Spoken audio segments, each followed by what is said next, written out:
আসসালামু আলাইকুম। আমার এই ভিডিওর মাধ্যমে আমি আপনাদেরকে দেখানোর চেষ্টা করব যে মেটাসপ্লয়েড ফ্রেমওয়ার্ক দিয়ে কিভাবে একটি উইন্ডোজ exe ফাইল তৈরি করতে হয়, অথবা আপনারা বলতে পারেন একটা পেলোড কিভাবে তৈরি করতে হয়, সেটা আমি এই ভিডিওর মাধ্যমে দেখাবো। চলুন কথা না বাড়িয়ে শুরু করা যাক। ফার্স্টে আমরা লিনাক্সটা ওপেন করে নিব, দেন আমরা টার্মিনালটি ওপেন করব। আমাদের টার্মিনালটি ওপেন করার পর এটাকে একটু বড় করে নিব। দেন আমরা রুট সিস্টেমে চলে যাব, সুডো করে পাসওয়ার্ড দেব, তারপর ক্লিয়ার করে নিই। দেন আমাদের মূলত হচ্ছে যে চারটা ইনফরমেশন লাগবে, যার মধ্যে একটা হচ্ছে আপনি মেটাসপ্লয়েডে কোন পেলোডটি ইউজ করতে চাচ্ছেন। এর জন্য আপনাকে এই কমান্ডটি লাগবে যে পেলোড কোনটা আপনি মেটাসপ্লয়েড থেকে নেবেন। তো এই কমান্ডটি দিয়েছে আমরা মূলত পেলোড খুঁজবো এখান থেকে। আমাদের চারটা ইনফরমেশনের মধ্যে একটা ইনফরমেশন হচ্ছে এটা, যেহেতু আমরা উইন্ডোজের জন্য নিব, তো আমরা এই কমান্ডের পরে গ্রেফের পরে আমরা উইন্ডোজ লিখে দিব। উইন্ডোজ লিখে দেওয়ার পরে মেটাসপ্লয়েড ফ্রেমওয়ার্কের যত ধরনের উইন্ডোজ বেসড যত ধরনের পেলোড তৈরি করা আছে, মানে আগে থেকে তৈরি করা আছে মেটাসপ্লয়েড ফ্রেমওয়ার্কের রিসোর্সের মধ্যে, তো আমরা এগুলো এখান থেকে ইজিলি পেয়ে যাব এই কমান্ড দেওয়ার মাধ্যমে। দেন আমরা মনে করেন আমরা এটা ইউজ করব পেলোড হিসেবে।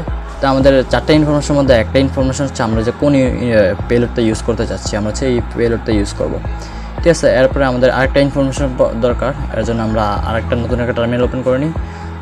নতুন টার্মিনাল ওপেন করে এটা একটু বড় করে নিব। দেন আমাদের এখন যে ইয়াটার প্রয়োজন, যে ইনফরমেশনের প্রয়োজন, সেটা হচ্ছে আমাদের এনকোডার্সের প্রয়োজন। এনকোডার্স আমরা কোন এনকোডার্স ইউজ করব। যদি এনকোডার সম্পর্কে না জানেন, এটা অনেক ধরনের ভিডিও আছে এনকোডার সম্পর্কে জেনে নেবেন।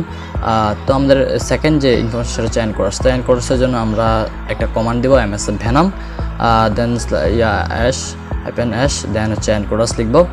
তো এটাও মেটাসপ্লয়েড ফ্রেমওয়ার্কের যত ধরনের এনকোডার্স তৈরি করা আছে সব ধরনের এনকোডার্সগুলো এখানে শো করবে এই কমান্ড দ্বারা। তো আমরা এটাকে এন্টার করে দিব। এন্টার করে দেওয়ার পরে হচ্ছে আমাদেরকে সব ধরনের এনকোডার্সগুলো শো করবে। তো এনকোডার্সের মধ্যে আবার কিছু বিষয় আছে, যেটা হচ্ছে আপনারা দেখতে পাচ্ছেন এখানে ম্যানুয়াল, লো, ম্যানুয়াল, এক্সিলেন্ট, ভালো ভালো বা কিছু নর্মাল, কিছু গ্রেড টাইপের আছে।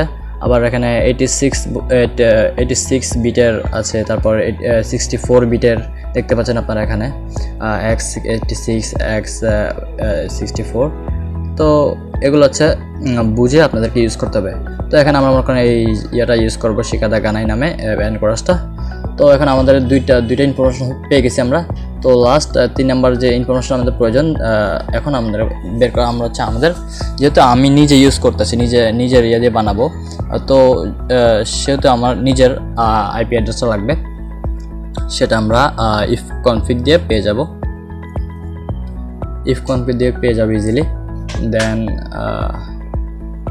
আপনাদের এখানে এটি কমান্ড টাইপ করতে হবে, সেটা হচ্ছে ifconfig।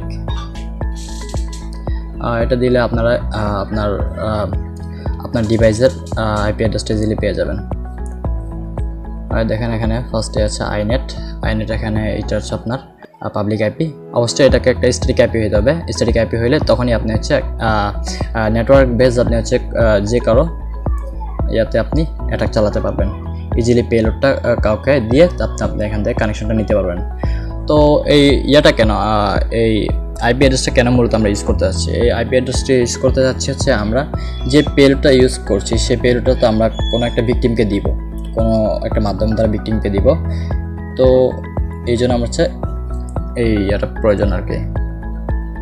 দেন আপনার নতুন করে যখন আমি এবার পেলোডটা তৈরি করতে যাচ্ছি, ms ভেনাম, তারপর যেহেতু পেলোড সেজন্য আমাদের -p দিতে হবে। তো আমরা যে পেলোডটা তৈরি করব সেই পেলোডটার নাম এখান থেকে কপি করে নিব। এদিকে আমরা মনে করুন এই পেলোডটা মনে করুন আমরা ইউজ করি মিটার রিভার্স টিসিপি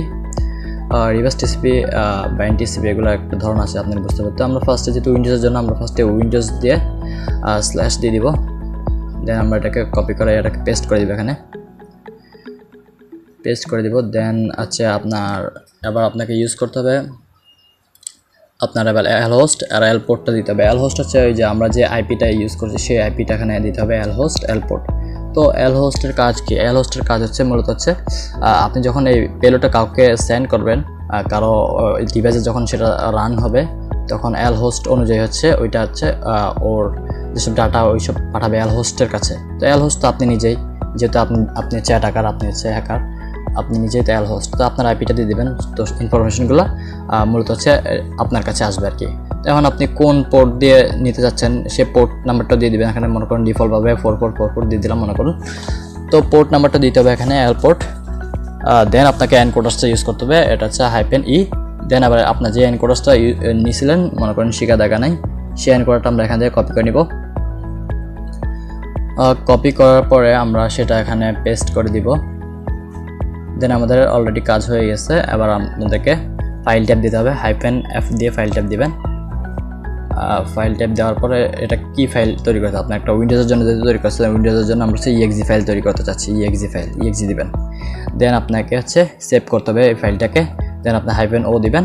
দেন এমন একটা নাম দিবেন যেটা কি যেটা ভিকটিম দেখলে মনে করে যে সিস্টেমেরই একটা ফাইল টাইল এরকম কিছু, যেহেতু আপনি এটাকে সেন্ড করবেন। তো আমরা দিলাম ইজিলি system.exe। তো এটা system.exe নামে সেভ হয়ে যাবে। এখন যদি আমরা এন্টার চাপি, দেখুন একটা exe ফাইল তৈরি হয়ে যাবে। দেখুন system.exe নামে একটা ফাইল তৈরি হয়ে গেছে আমাদের এখানে। এখন আমরা এটাকে যদি ls করে দেখুন system.exe নামে একটা ফাইল তৈরি হয়ে গেছে। তো আমরা এভাবে খুব সহজে আপনার মেটাসপ্লয়েট ফ্রেমওয়ার্ক দিয়ে একটা exe ফাইল তৈরি করতে পারি। exe পেলোড, exe ফাইল মূলত হচ্ছে উইন্ডোজের ক্ষেত্রে ইউজ করা হয় আর কি। তো উইন্ডোজের জন্য exe ফাইল অ্যান্ড দেন আছে আরও যেসব ফাইল আছে, যেমন আপনার এটা তো হচ্ছে লিনাক্সের জন্য আমি দেখালাম, আর আপনার উইন্ডোজের জন্য দেখালাম যে উইন্ডোজের জন্য exe ফাইল কীভাবে জেনারেট করতে হয়। মানে এটা একটা পেলোড। অ্যান্ড হচ্ছে আপনারা অ্যান্ড্রয়েড ফোনের জন্য যদি তৈরি করতে চান, সেটা হচ্ছে একটা এপিকে ফাইল হবে। এপিকে ফাইল কীভাবে তৈরি করতে হয়, এবং লিনাক্স অপারেটিং সিস্টেমের জন্য যদি তৈরি করেন, তাহলে আপনারা হচ্ছে এটা একটা ELF ফাইল তৈরি হবে। তো ওই ELF ফাইল কীভাবে তৈরি করতে হয়, অ্যান্ড আপনার যদি অ্যাপল ইয়ার জন্য তৈরি করতে চান, অ্যাপল আইফোন বা ম্যাক এর জন্য যদি তৈরি করতে চান, তাহলে সেটা হচ্ছে ম্যাকো ফাইল হবে একটা। তো সেগুলো আমি আস্তে আস্তে দেখাবো এই প্লেলিস্টের মাধ্যমে। আশা করি আমার সাথে থাকবেন। অ্যান্ড ভিডিও কোয়ালিটি এত ভালো না, কারণ আমি আগে কখনো ভিডিও তৈরি করিনি বা এডিট এত বেশি পারি না। তো আশা করি আমার সাথে থাকবেন, সাবস্ক্রাইব করে বেল আইকনটা দিয়ে বাজিয়ে দিবেন।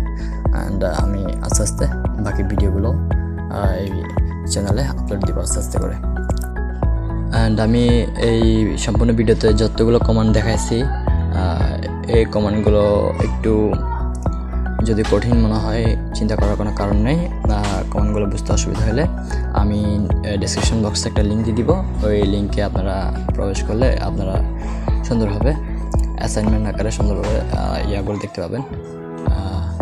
কমান্ডগুলো অ্যান্ড সাজানো করে দেওয়া আছে আর কি। তো আপনারা ওখান থেকে দেখলে আরও সহজ হবে জিনিসগুলো। তো আজকে এ পর্যন্তই, দেখা হচ্ছে নেক্সট ভিডিওতে। আসসালামু আলাইকুম।